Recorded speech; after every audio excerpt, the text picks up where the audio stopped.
Şimdi tabii bu siyasi operasyonlar, bu son CHP yönelik operasyonlardan başlasak, yani örneğin İmamoğlu'nun alınması veya işte İstanbul İl Başkanlığı'nın işgal edilmesi, Türkiye ekonomisine bir faturası var mı bunun?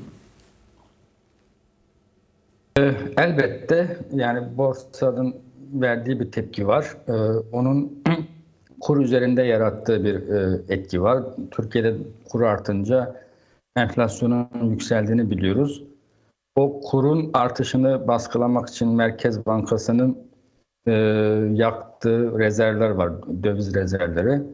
Bu rezervlerin kendisi bir maliyet değildir ama o rezervleri biriktiriyor olmak sürecinde Türk Merkez Bankası'nın yaptığı iş bir maliyetti. Neydi o? Türk Merkez Bankası piyasadan döviz toplayarak o rezervleri biriktirdi. E, Ve o döviz toplarken kuru arttırdı. Kur arttığı için enflasyon yükseldi. Dolayısıyla maliyeti. Yani aslında bu İmamoğlu'nun tutuklanması ve bu haftaki kayyum sürecinde kurun artışını durdurmak için yakılan rezervlerin maliyeti daha önce ödenmişti. Şimdi değil. Onu netleştirmek lazım. Evet, ben mesela Çünkü daha anlaşılır söylersek, mesela halkın cebinden ne çıkıyor burada? Yani halka nasıl bir maliyeti oluşuyor? Diyelim ki işçiye, emekçiye, işte dar gelirliye veya emekli insana bu tür operasyonlar nasıl bir yük bindiriyor? enflasyon olarak ödendi o maliyet. Yani 2003'te ve 2004'te, 2023 ve 2024'te Türkiye'nin enflasyonu %75'e yükseldiğinde Şimşek döneminde bu döviz kurları arttığı için Şimşek göreve geldiğinde 1 dolar 18 TL'ydi. Şimdi 40 TL yaklaşık. Bunun tek açıklaması Türk Merkez Bankası'nın piyasadan döviz toplamış olması. Çünkü yabancı çıkmadı, Türkiye'de dolara artış olmadı yerlilerden. Dolayısıyla bu kadar biriktirilmiş dolar rezervinin sonucu enflasyon oldu. %75'e çıkan ve şu an %35'in altına düşmeyen. Dolayısıyla şimdi bu rezervleri yakıyorsanız kuru sabit tutmak için bu operasyonlardan dolayı, İmamoğlu tutuklanmasından dolayı kur artmasın diye Merkez Bankası piyasaya dolar satıyorken bu maliyeti halk geçen sene ödedi. Evet. O Merkez Bankası o rezervleri toplamak için kuru arttığı için. Çünkü kur artınca enflasyon artıyor Türkiye'de. Şimdi tabii bu ekonomik kriz döneminde iktidarın algı operasyonu nasıl okumak gerekiyor? Yani bize sundukları ekonomik verilerle söyledikleri arasında bir tutarlılık var mı burada? Ben şu vurguyu yapmak gerektiği kanısındayım. Erdoğan milletim dediği zaman biz milletimizin demokrasisini genişlettik, özgürlüklerini genişlettik, ekonomisini iyileştirdik derken Türkiye toplumunu kastetmiyor. Kendi tabanını kastediyor. Kendi tabanı zaten onu öyle algılıyor. Ve bu kriz 2021'den beri süregelen, aslında 2018-2017'den beri süregelen kriz aslında laik, kentli, orta sınıfları vuran bir kriz. Ve bu krizin kendi tabanına olumsuz etkisini elimine edecek, teskin edecek, azaltacak mekanizmaları kurduğu için de seçim kaybetmiyor. Olası oy kayıplarını ise kendisinden gidecek oyları olacak muhtemel adresleri yanına çekiyor. İşte Yeniden Refah Partisi, MHP vesaire. Dolayısıyla çok bir oy kaybetmemiş oluyor genel toplamda.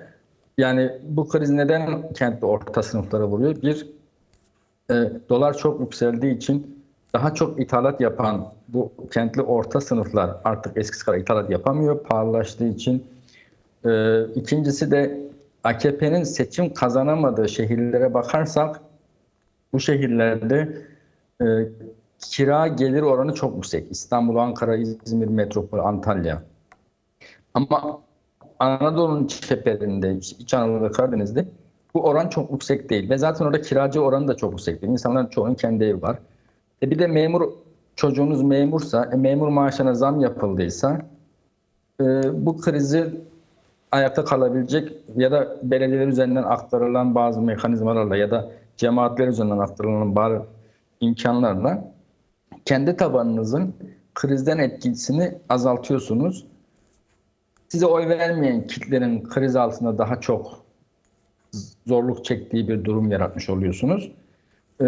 Dolayısıyla evet, bir İngilizce tabirle post-truth dediğimiz gerçek sonrası bir dünya var. Gerçeğin artık hakikatin önemli olmadığı, sadece bizim içimizi rahatlatan ve bizim cemaatimizin pozisyonunu güçlendiren söylemlerin daha çekici olduğu bir dünyada AKP de bunu kullanıyor, bu söylemleri.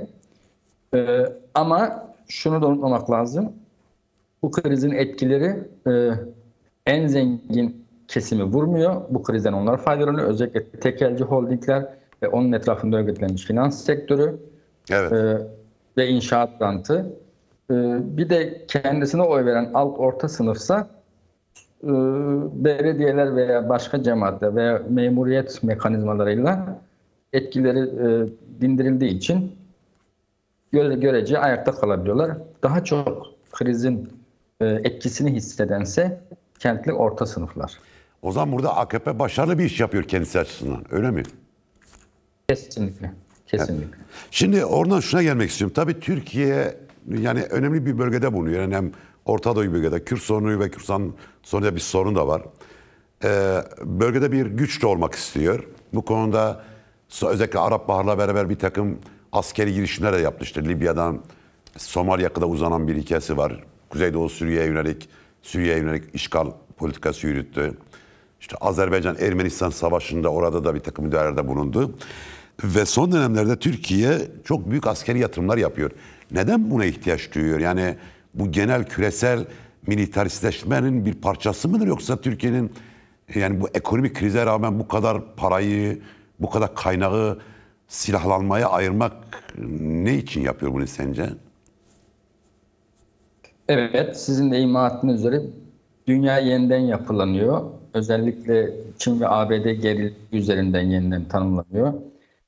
Çin'in ABD'ye karşı pozisyonunu zayıflatmak için ve Rusya-Çin yakınlaşmasına engel olmak için ABD Ukrayna'yı Rusya'ya bıraktı. Doğu Avrupa'yı Rusya'ya bırakıyor.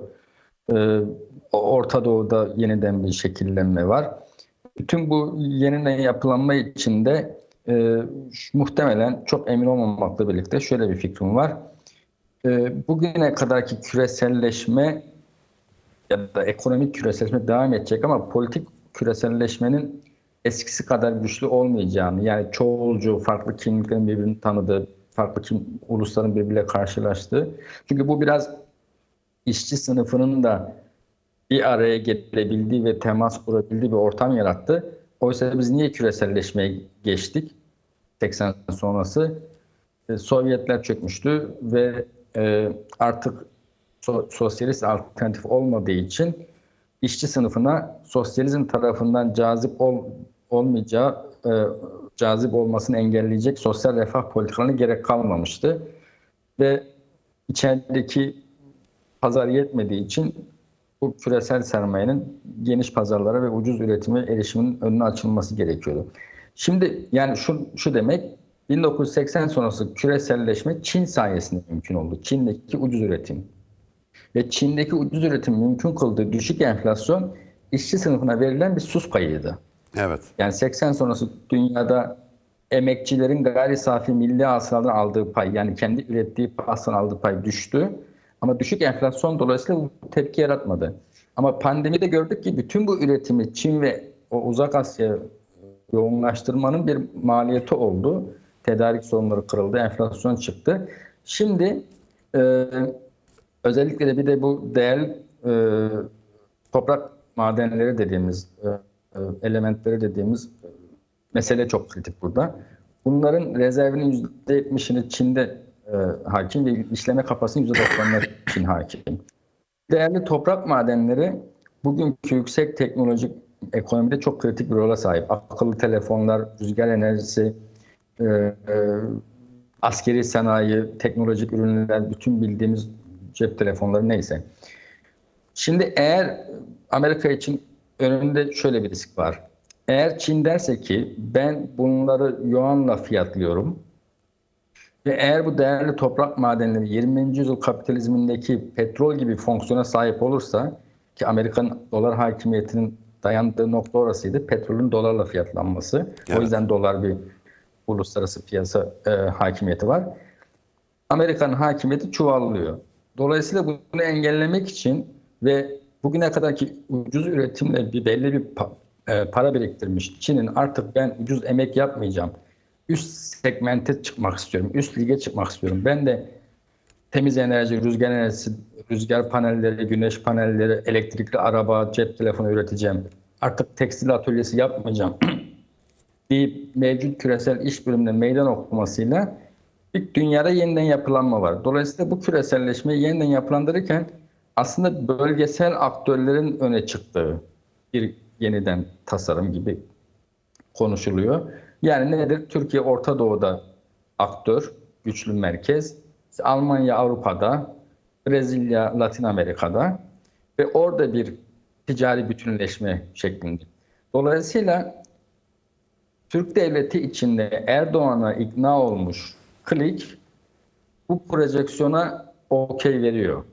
Ama İmamoğlu Türkiye'nin daha ziyade eski anlamında Batılı Avrupa Birliği yönünde yapılanmasını temsil eden Klik. Dolayısıyla devletin bu kliği İmamoğlu'nun tutuklanmasına razı geldi ve Erdoğan'la yol yürümekten yana gibi görünüyor. Ve bu yapılanma içinde Türkiye askeri teknoloji üreten,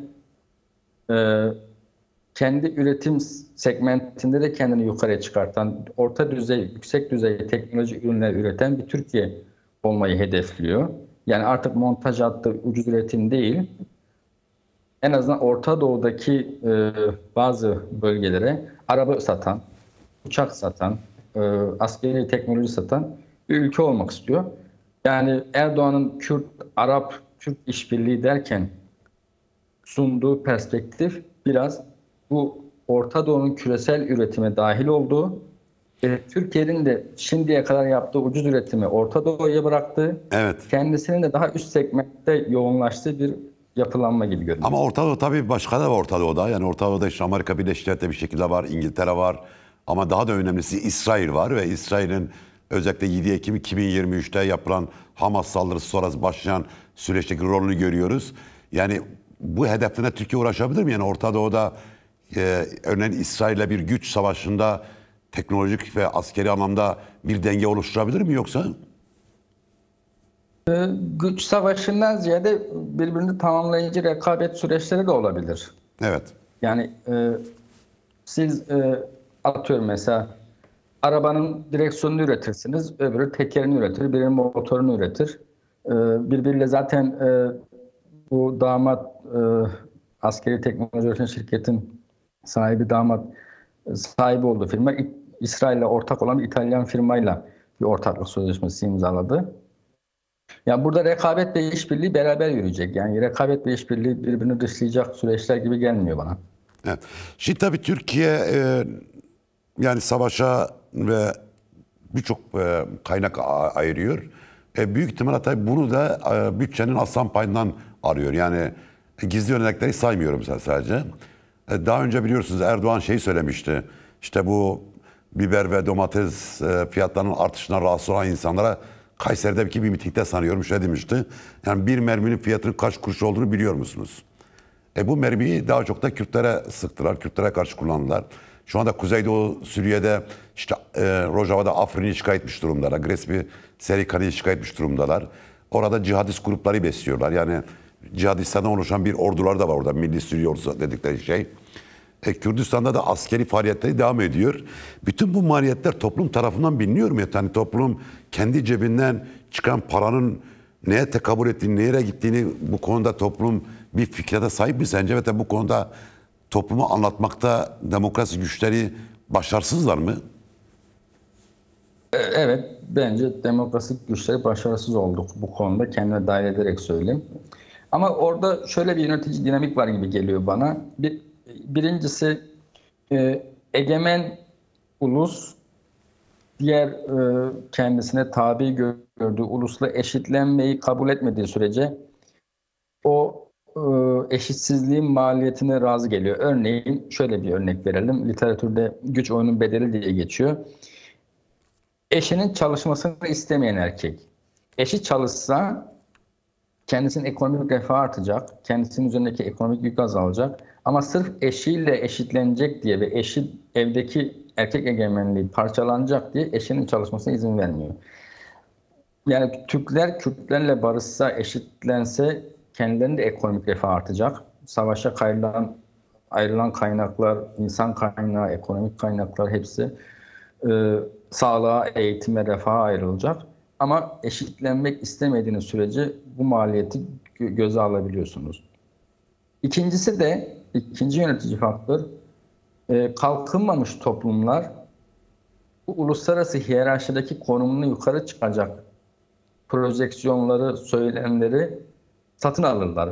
Onları cazip bulurlar. Mesela Yani Çin halk mesela neyi satın alıyorlar? mesela Yani anlaşılması açısından soruyorum, evet.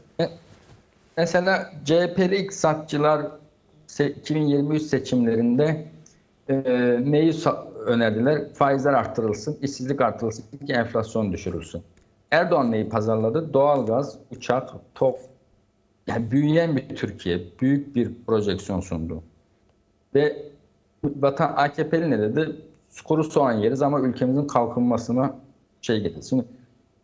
Çin'de de aynı şey var. Yani Çin halkı, işçi sınıfı dünyanın en çok sömürülen işçi sınıfı.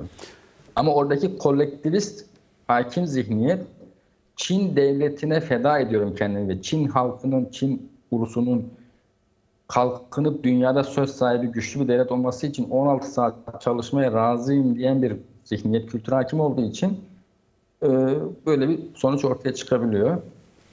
Yani büyük Türkiye söylemi, güçlü Türkiye söylemi, Türkiye'nin bölgesel aktör olacak, o da araba üretecek, biz de artık araba üreteceğiz, biz de uçak üreteceğiz söylemi bazı kitlelerde o kalkınmamışlığın verdiği ezikliği tedavi eden, okşayan bir fonksiyon görüyor.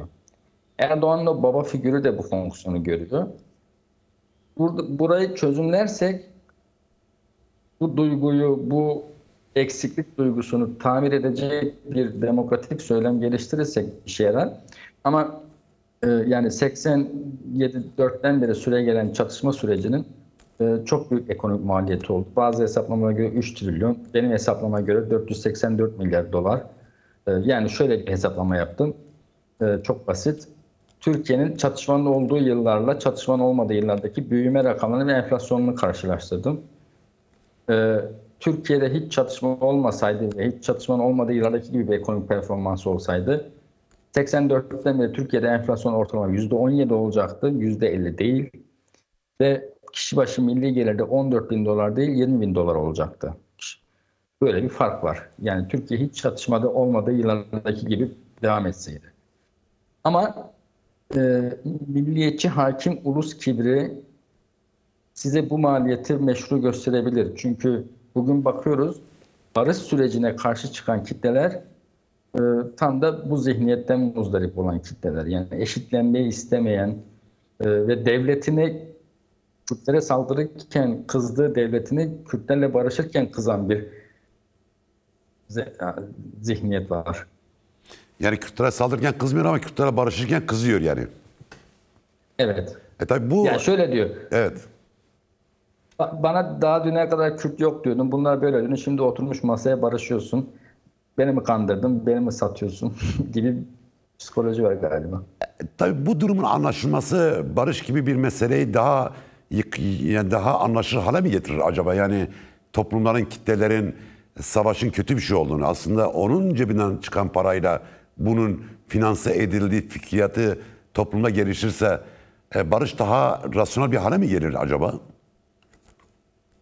Muhtemelen evet, ama o rasyonelitenin sağlanması için önce bu milliyetçi duygunun teskin edilmesi, susturulması lazım. Çünkü Evet. o biliyoruz, o milliyetçi psikoloji aslında bir sürü şey görünmez kılıyor, rasyoneliteden uzaklaştırıyor.